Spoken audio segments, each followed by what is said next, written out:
Isn't it so much fun, guys, when we find out things about Donald Trump that we obviously already knew, but then we actually find out in a book written by somebody who knew it at the time, who's a reporter, who's supposed to be reporting that we were 100% right, and the guy who we thought was a fascist, and said even overtly fascist things.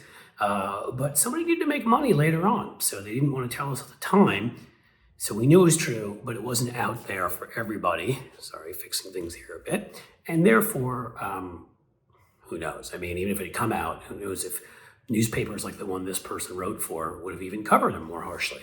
Yeah, the New York Times. There's a reporter from the New York Times who just wrote a book. And I'm not going to even give you his name because I frankly frickin' hate him and think he's so damaging to democracy, has so harmed this country with his both sides BS that he doesn't deserve to have his book promoted. So I'm not going to give it to you, but I'm going to tell you what we learned because theoretically he's a reporter who reports stuff.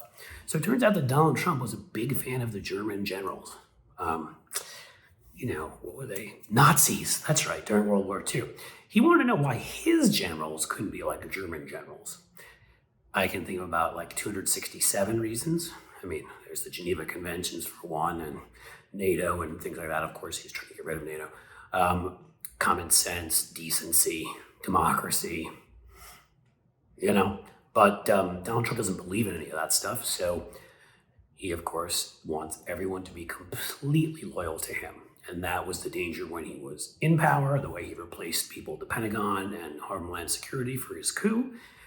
He takes members of the bureaucracy, professionals, people that are non-political and have been in office for years who care about this country. Your Alexander Vendamins, for example.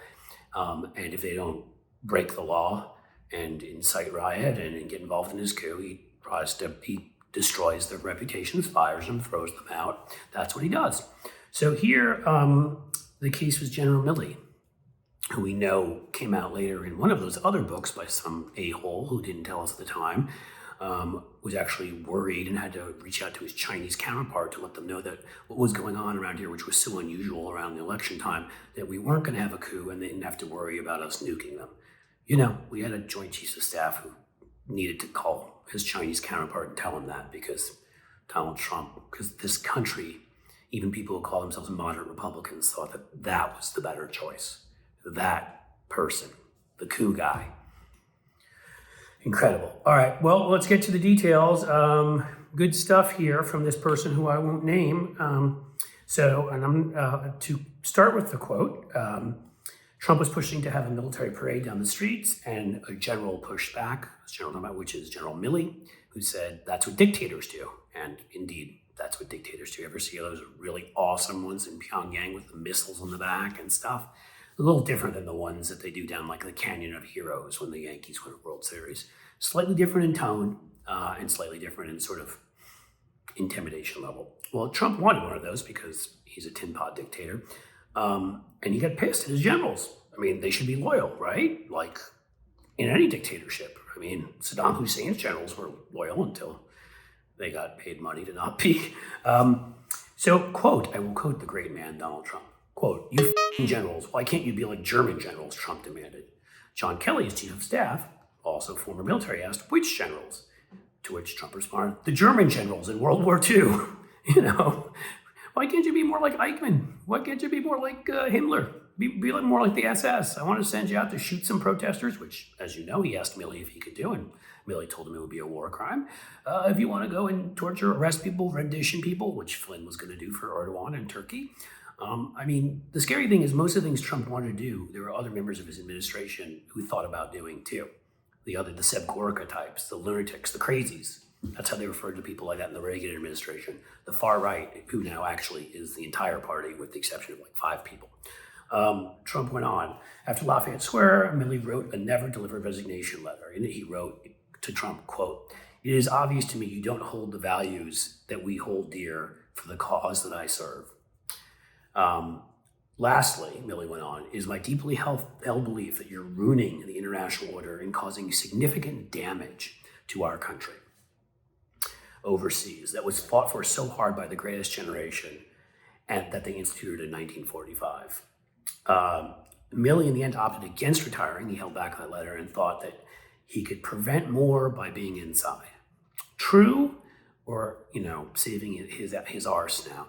In Milley's case, I tend to believe it's a little more true. Some of the military guys, unlike these liars who were sort of, press people and aides who had no reason not to leave, they weren't going to be able to prevent anything bad from happening anyhow.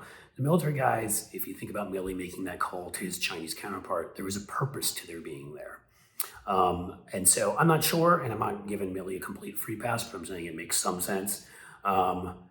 He said he'd fight from the inside. He obviously stopped Trump from shooting people who were protesting Lafayette Square. If he hadn't been there, would Trump have? If he'd picked one of his own people? Maybe. Maybe he would have threatened nuclear war against China. Remember once he wanted to actually send missiles into Mexico to blow up drug labs because he thought nobody'd notice. He just claimed, he'd be like, it was just debris from the sky. They came from Ecuador. How could anybody ever figure out where the hell missiles came from?